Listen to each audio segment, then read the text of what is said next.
Welcome to Sacrilegious Discourse. For this is what the Sovereign Lord says. Why do you need prophets to tell people who you are and what you want? If you can justify everything that the God of the Bible has done, then you can justify any of your behavior. A lot of this mentality is trickling into what is now mainstream right-wing Christianity. I am capable of empathy greater than this God of the Bible. This is a Bible that they tell kids. This is the good Lord. This is the good book. He is fantasizing about murder, mass murder. Head over to sacrilegiousdiscourse.com right now to find out how to leave us a review or support us on Patreon.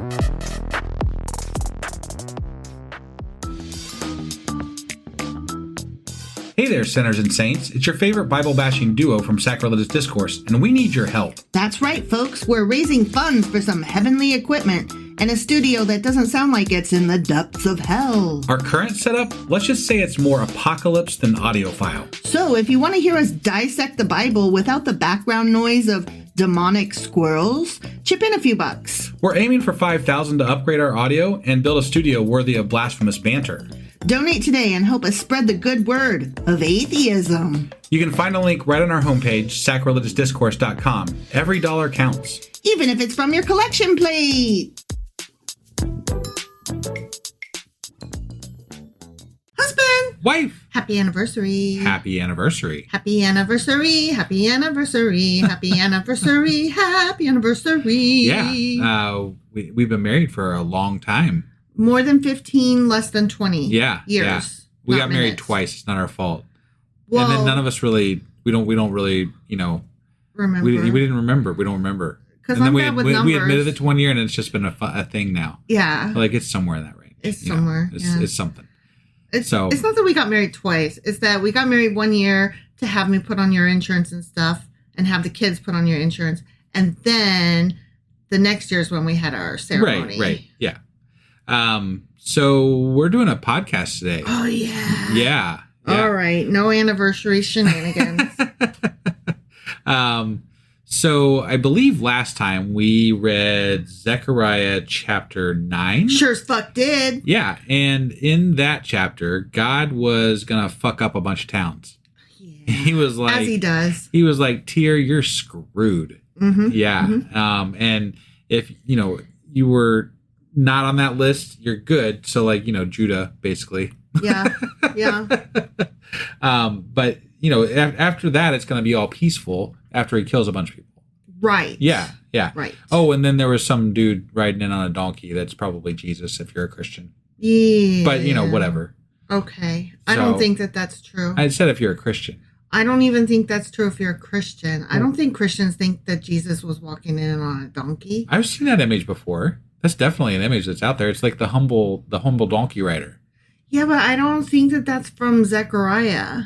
Why not? It's right there. This is the Jesus dude riding in on a donkey. No, because that would be pre his birth. Right. That's why it's called a prophecy. Oh my God, I cannot. I'm just saying. I cannot. I'm not saying it's correct. Okay. I'm saying that early Christians were like, what are all the things we can make him be? And this is one of those things. All right. Fair enough. Yeah. So that was Zechariah chapter 9, which means that today we're getting into Zechariah chapter 10. All right. Let's do this. Okie dokie.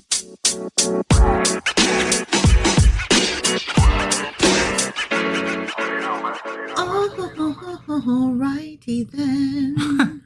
We are getting into Zechariah chapter 10. All right.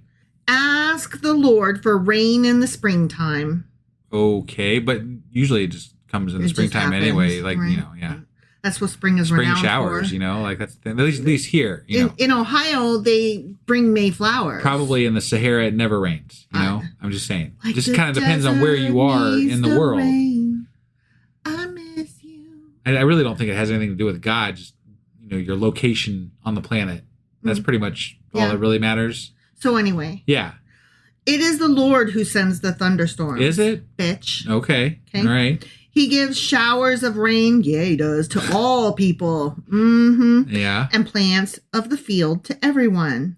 I'm curious, what was God's purpose when he froze the polar ice caps? Oh, dude, I don't know. No, I'm just saying, like, if he's bringing the rain, he obviously brought the polar ice caps. Like, what's the fucking point?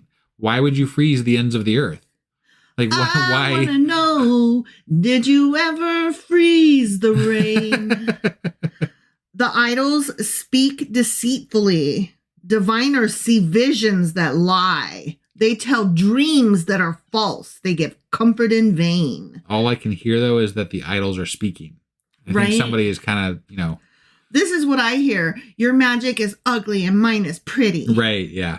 Magic, bad, except for this one. Yeah. Therefore, the people wander like sheep, oppressed for lack of a shepherd. Yeah. If they're okay, they're wandering like sheep for lack of a shepherd. Uh-huh. So instead, they're gonna wander like followers of a shepherd with a shepherd. Like they're still sheep, though. Yeah. Because like they're always sheep. Yes. But they just have somebody to guide them. They need a leader. They need a guide. Or Yes. rule them. Yeah. Or, that. you know, dominate them. Whatever word you want to Fleece them. use. You know, Fleece yeah, right. them. Yeah, Yes, exactly. My anger burns against the shepherds, and I will punish the leaders.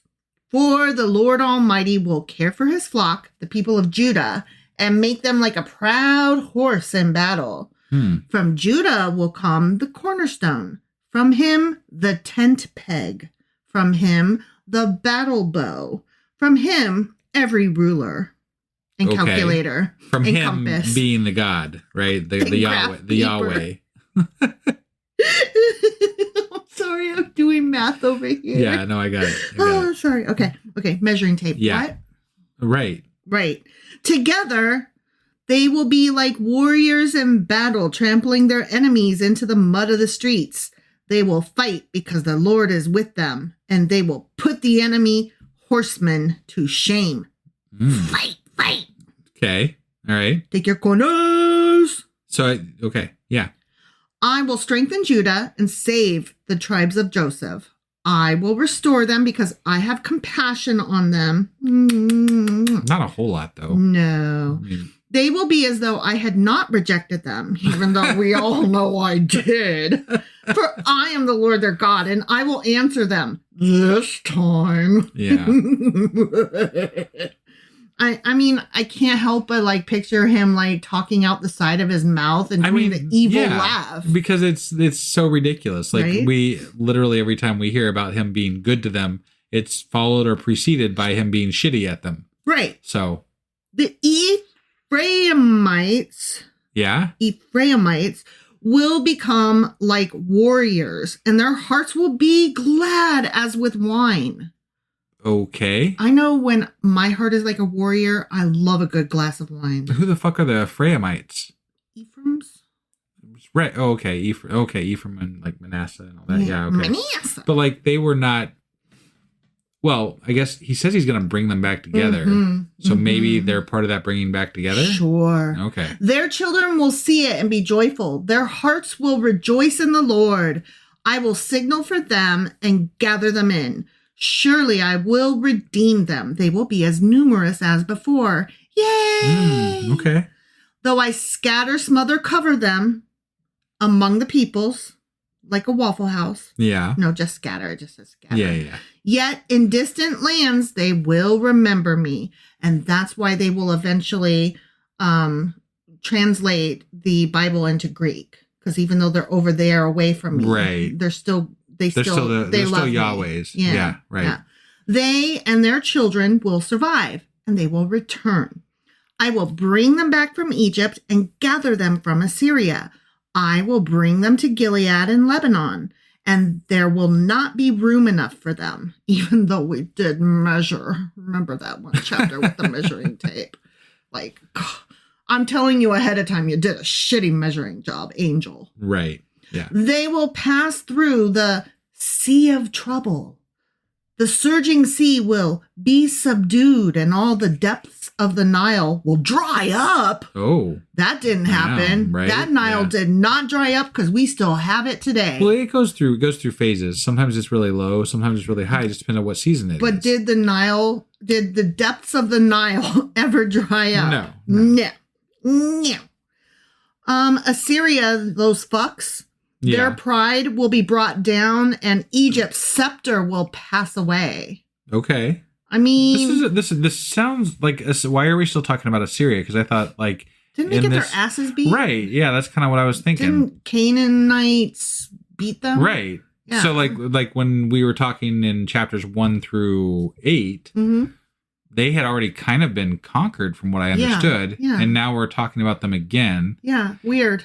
But we're supposedly writing this years and years later, so it feels like they just were doing like history lessons and they didn't quite get the time frame right. Yeah. Like, yeah, we didn't like those Assyrians back then. Put them in there too. Yeah, make sure we talk about what dicks they were. But also, you're saying Egypt's scepter will pass away. Yeah. I mean, yeah, maybe they're not like the same leadership they were before, but I gotta tell you, when Alexander the Great conquers the world, they do okay for themselves. Sure. You know? Yeah. Even then when Rome comes along and is like, I don't know, Egypt. Right. You know? Yeah. Me and you, we gotta go. You know, Egypt still kind of holds her own in history. Well, because they were a major power, you know? Right. That's what I'm saying. Did her scepter pass away? That's not the way I would phrase that. Right, right. Like, I would say, Egypt is never as strong as she used to be. Yeah. I would be like, okay, I'll buy that. But her scepter passes away. I don't know, dude. 2,000 years later, we still got a really good Egypt. Well, and they're definitely not mostly Christian or anything, right? Or Jewish there. So I mean, they've managed to stay away from Yahweh in that part of the world, and stay a major power. Yeah, you know? So, that's what I'm saying. Right. Like, I don't think you got that one right. Right. Unless it's still in the time to come. Although I should say, I think they are majority Muslim, so maybe they do kind of worship the. They have the Allah. Is that their Abrahamic God? You know, which is Yahweh adjacent. Sure. Isn't it like the same guy? But if you ask anybody, they're like, absolutely not. I don't really want to speak to that because I don't understand exactly.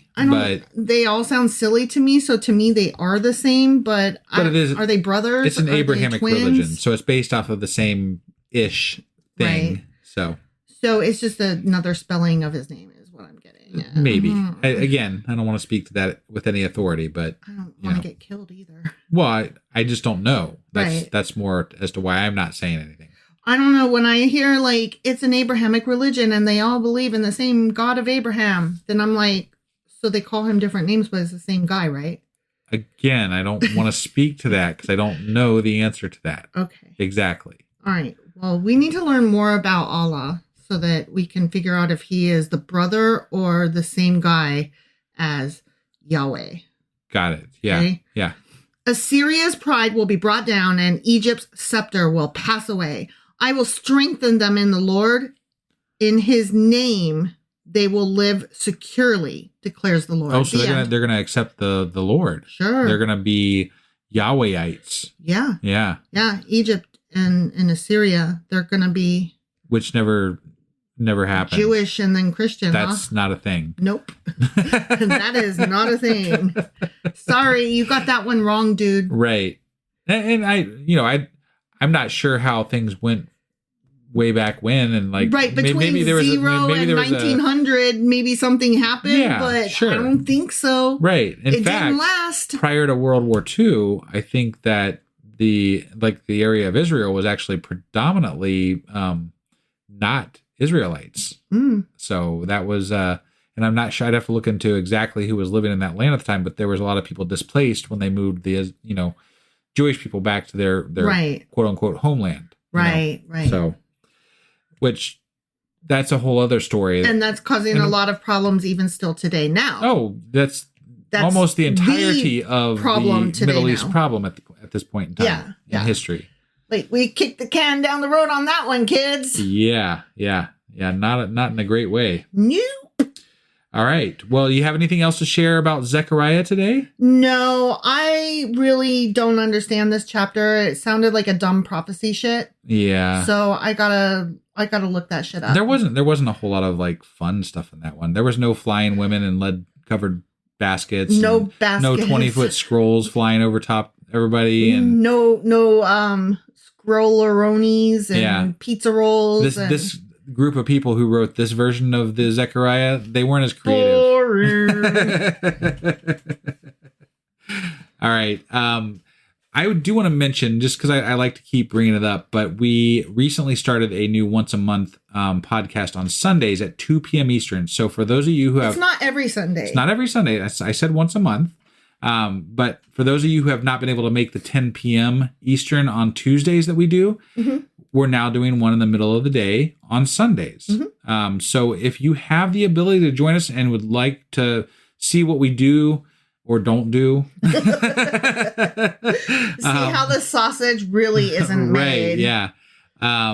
Definitely hop on over to our Discord server and join up and join us for one of those lives, because we would love to see you there. Yeah, it's a lot of fun. I am going to warn you, there might be some inside jokes going on and different things because we have a great group of people that join us weekly for our lives. So don't shy away. Just sit there and take it in for a bit, and then you'll get in on the joke soon enough. And not only that, they're very welcoming, and they all make fun of me. Yeah. So and me too. I mean, what more could you want? Right. Yeah. It's a great time. Yeah. All right. That's all we got for today. So we will hopefully be back tomorrow with... Zechariah Chapter 11. All right. I was not prepared. We'll see you then. May.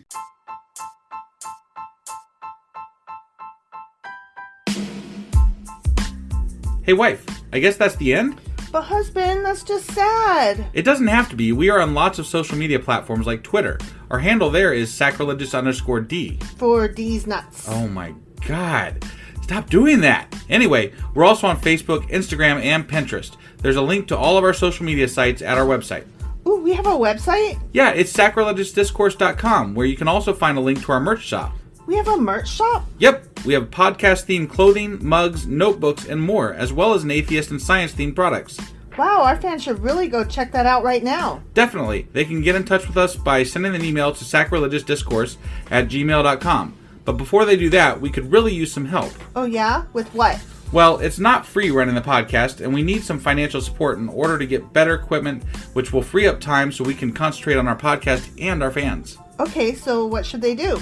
Head over to patreon.com/sacrilegious discourse and sign up as a contributor on our podcast. Supporters there receive additional bi-weekly episodes that we record just for our Patreon members for as little as $2 a month. Also, we'd really appreciate it if you would like and subscribe on whatever platform you're using. And Apple Podcast reviews help us out tremendously. Like and subscribe. Leave an Apple review. Join us on Twitter. Support us on Patreon. That's a lot of instructions. Don't forget to say thanks. Thanks. Okay, bye.